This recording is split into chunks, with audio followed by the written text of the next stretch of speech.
Hello, perfect chikki recipe చూపించేస్తాను, చూసేయండి. ఎంతమందికి పల్లి చెక్కలు అంటే ఇష్టం చెప్పండి. నాకైతే చాలా చాలా ఇష్టం అనమాట. స్వీట్ ఏదైనా చాలా ఇష్టంగా తింటాను నేను.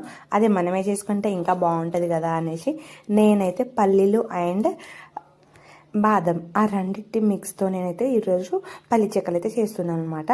ఫస్ట్ అయితే మంచిగా పల్లీలను అయితే లో ఫ్లేమ్లో పెట్టి మంచిగా రోస్ట్ అవ్వనియండి. లో ఫ్లేమ్లో పెట్టి ఎంతసేపు రోస్ట్ చేస్తే చిక్కీ అనేది అంత టేస్ట్ వస్తుంది అనమాట.